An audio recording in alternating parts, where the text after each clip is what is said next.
what it is to fight against Omya. And as the presentation from Monique on PowerPoint shows you, we have 10 years of a very great struggle on opposing Omya. My purpose this evening is not to come back on the entire story, but rather to point out what was our experience with this company. For you to understand me, I would like to emphasize the 5 or 6 things that we think are very important after 10 years of fighting, and especially about Omya's behavior. Is my English clear enough for you? Yes. Yeah? Thank you very much. At the beginning, and to preserve myself, because I've been fined quite often by Omya, I have to take care about the words I'm going to use. Because we have been prosecuted for defamation quite often, and Omya is very good at this job. And I suppose there could be some Omya representative in this room. I don't know if they are, but there may be. They have prosecuted 10 members of our defense committee in one procedure. In another procedure, 33 of us and 3 journalists. So you may understand that I will be a bit mild in my speech, but you may understand below the lines. Omya behavior, it is something very special. You may have seen because they never give up.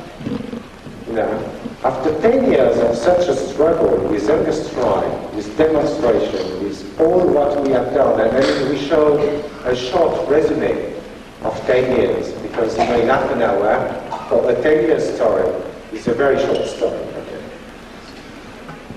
At the beginning, Omya thinks that all the story of Vingrau happened because of a poor communication from their side.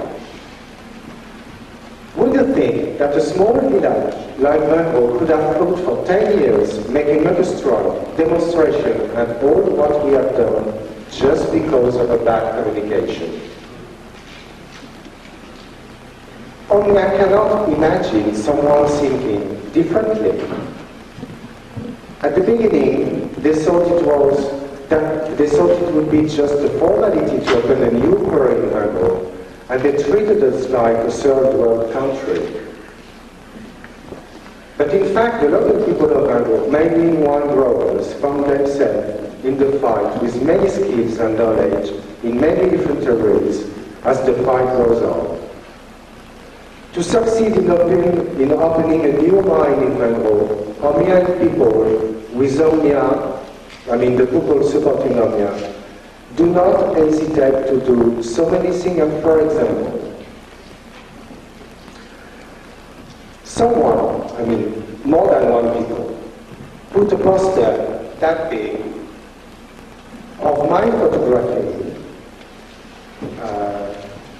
and stuck outside of the main entrance of Perpignan for 20 kilometers all around the city. So there might have been more than one to do that in one night.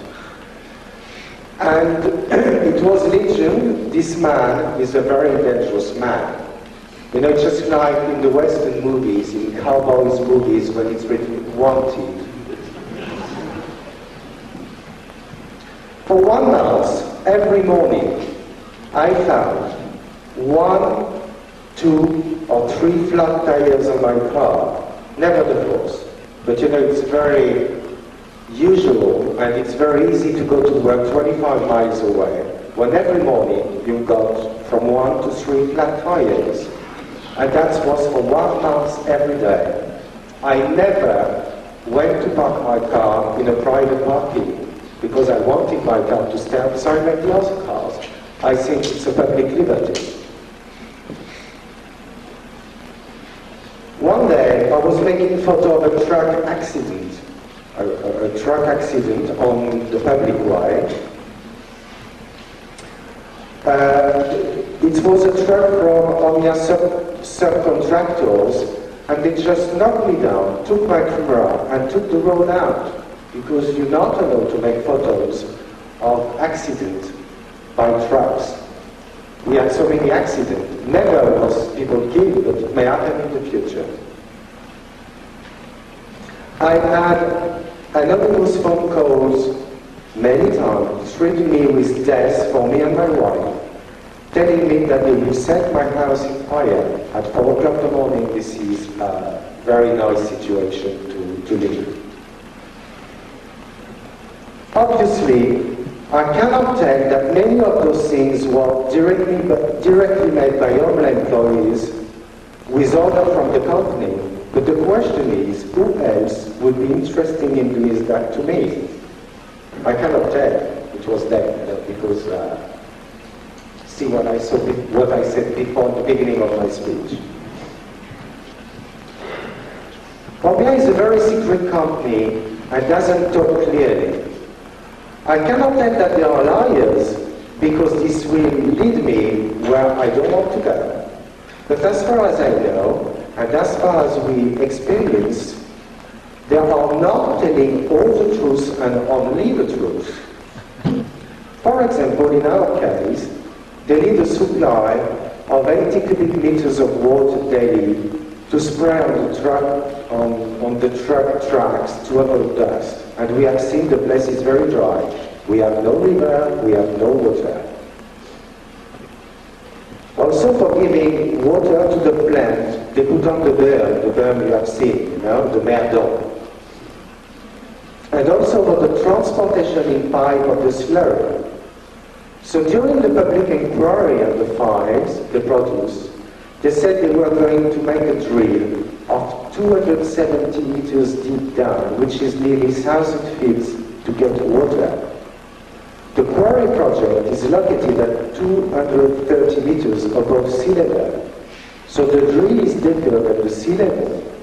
We said during the inquiry that they will not find water in quality and quantity which is suitable for their needs.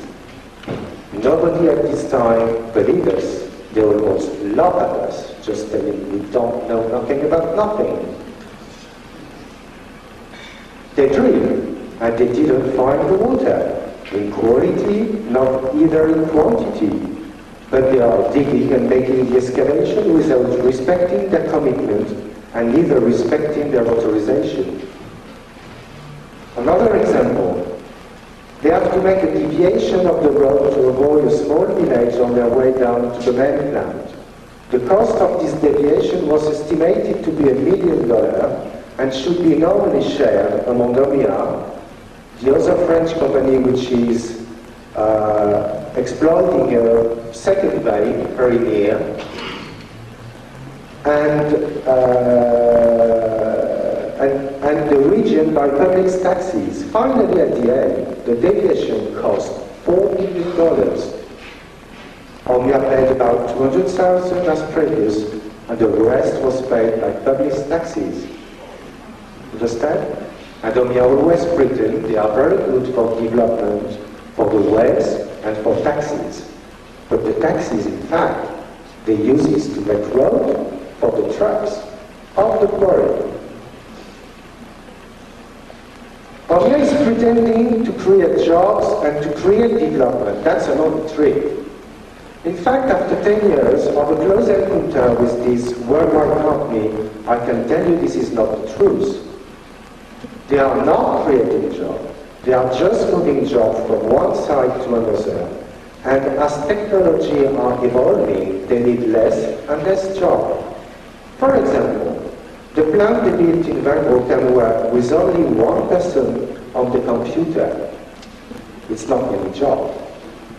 Omya is always pretending and presenting itself to be a sort of a very philanthropic company. Would you believe so? No, you don't have to believe. The economic development of the region is not the point. The point is making money.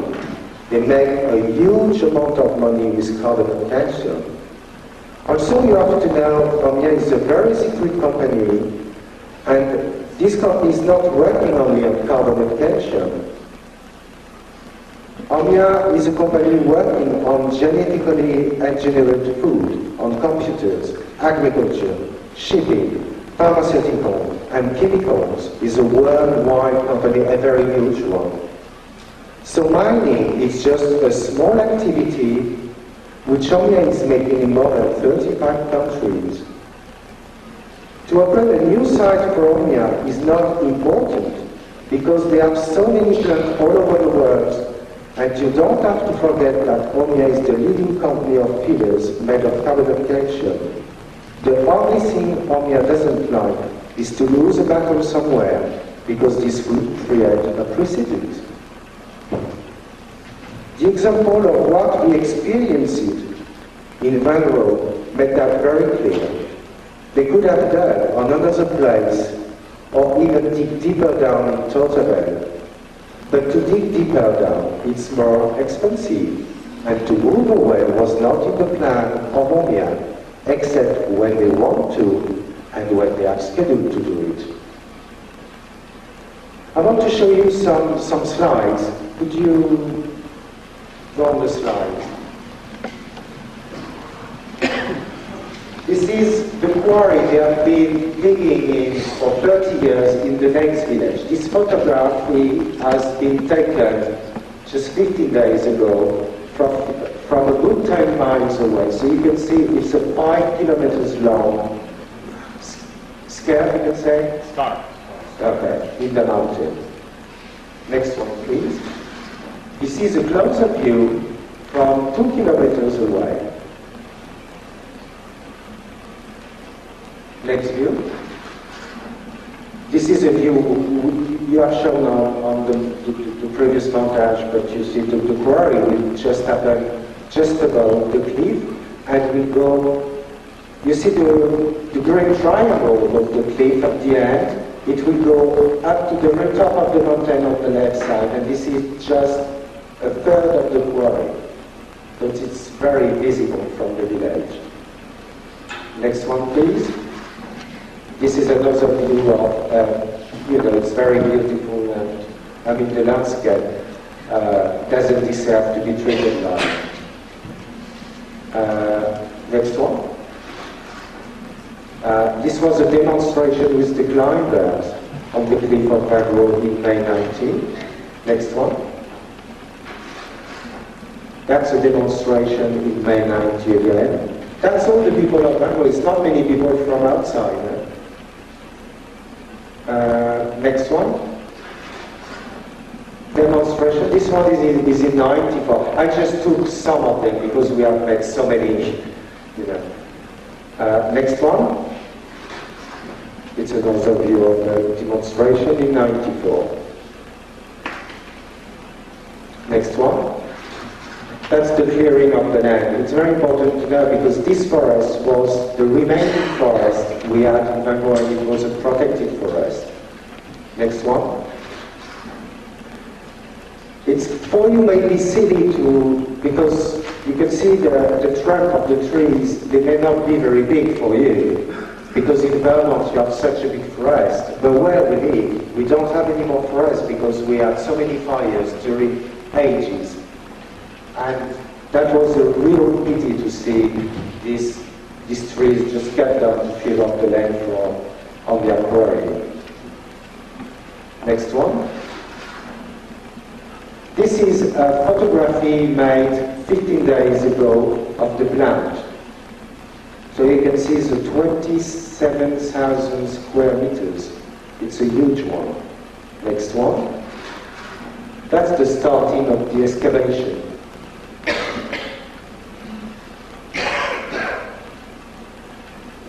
Next one. So this is the $4 million road.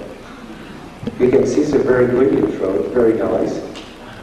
But we have paid it. But I feel a bit uncomfortable with this, to pay that with my tax. Next one. No more? No problem. There was 3 more, but it's not a problem. You could be the light.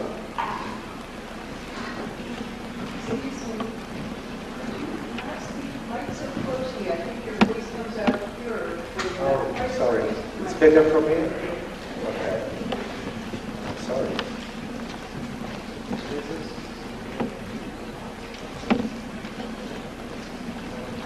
Now, another problem with a company like Omya is the power they have to influence politicians on the way they want. Also in France, they are succeeding in changing the law to get a project in Vingrau. We talk about some plants, some protected plants.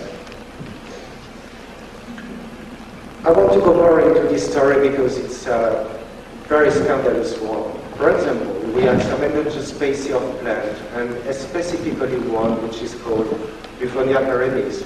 I have a slide of it, but maybe it's missing or... You found it. So, just after my speech, we will have a view of Buffonia perennis. It's a very small plant, but in fact, it's a very rare one.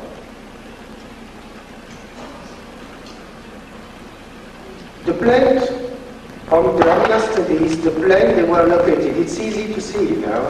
This is, for example, what Omya wants as a quarry.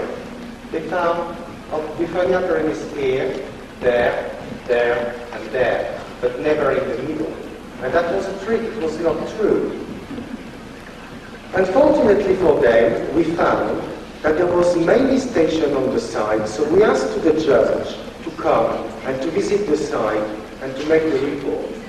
The statement of the judge was very clear. There was Buffonia perennis station on the site. According to the French regulation, we asked the prefect to modify or to withdraw his authorization. He had 4 months to fulfill this demand, and if not, we could have been able to send him to the penal code because nobody can destroy endangered species listed on the national list of endangered species, and specifically the prefect, which is the state representative and the one which is supposed to respect the law. 2 weeks before the delay ended after 4 months, we found an article in the press saying that there was a modification of the national list of endangered species, and our 2 species were taken off the list. And this happened what is supposed to be a democratic country. This is absolutely unfair, and it shows the great power of Omya on politics and even on governance. Also, the site where Omya is going to quarry is a property of the National Office of the Forest. It's on the commune of Renaud, but the soil is the property we have in France, a National Office of the Forest, a huge amount of forest all over the nation. The forest was the last one remaining after the terrible fire we had in 1985 and 1986. As you have seen on the slide and on the presentation, our countryside is very dry. Fires occur quite often and since many decades. The site was the last real forest we had in Vingrau, and this forest benefited of a special statute of protected forest. So it means that it was a forest which nobody could have touched or cleared off, but Omya did. I want to show you what was a forest for us, so that's what we have seen on the slide. Every other company would have resigned or given up after 10 years of such an opposition of almost an entire village. Omya not. So the question is why? We can explain such a behavior. Also, why is Omya so secret about its activity and process? For the process, I've got an idea. Pretending that the way they work on carbon capture is so secret prevents them from giving further explanations. Like, for example, why quarrying Vingrau rather than the other side where the town wanted it to quarry and where they have their main plant down the plain and where they rent since 1968 350 hectares, which is nearly 1,000 acres of land on which they have been digging from 1968 until 1973. They moved to the total site. They still have and not, they still rent, and they still are the property of the land. We tried, and I think we proved that the quality of the carbonate calcium was equivalent in Totavelle, Vingrau, and the other side. In fact, we produced the most complete and exhaustive report on calcium carbonate, ever better than everything given by Omya.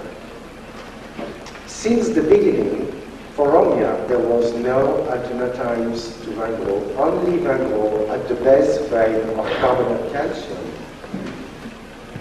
But if a company itself, the way we work, and our process is secret, we cannot discuss anymore, where can you go? Because they don't want to reveal anything, and you just have to believe what they say. And that's what the policemen believe, the politicians believe. They never ask for more. Omya said, this is secret, don't ask for more. And that's it. You have to believe. Just like a catalog sheet. You have just to believe what we say. That's the truth.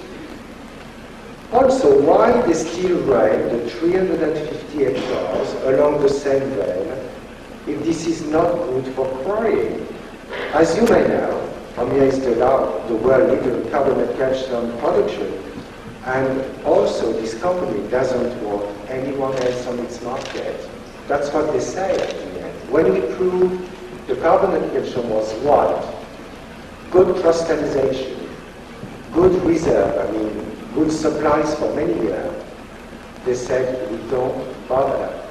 We will go there when we want to go there, and that's it. And we don't want anyone other company who will go digging to this soil. It's our own. So at the end, when we proved the alternative side was white, of good quality and plentiful, Omya just said, we keep this seed whether for the future or to avoid any other company to use it. So my question is, if another company is able to use it, it's because it's good. Or they are silly. They are digging for, So there was an alternative to the extraction in Vingrau, but Omya never wanted to accept it. Omya does not accept to talk of alternatives to their plans, and does not accept to lose any battle which would be a precedent. I think this white marble stone is a very precious material. Is it reasonable to crush in powder such a precious stone? Will you care to use a slightly grey toothpaste or abrasive powder? It is just the need to be white in the mind of our advertiser. Is it clear for you or not? They just written that your tooth powder, because they feed tooth powder on so many things, they just say, nobody will buy a tooth powder or a toothpaste which is not white. But there is nothing to see to clear your teeth if it's slightly dry. So I think this material should be kept for the further generation. So, to finish, because I don't want to be too long, I think the demonstration was clear enough about Omya. I want just to tell one thing. I wish to people of the Marne to succeed in their action to preserve this beautiful valley you have here from the appetite of the older Omya. I'm quite sure you will, because you are living in America, which is for me a better democracy than France, even if it's France is daily giving democracy lessons to the rest of the world. You may have seen that France is not a democratic country. So I wish you to win against this very disgusting company. That's it.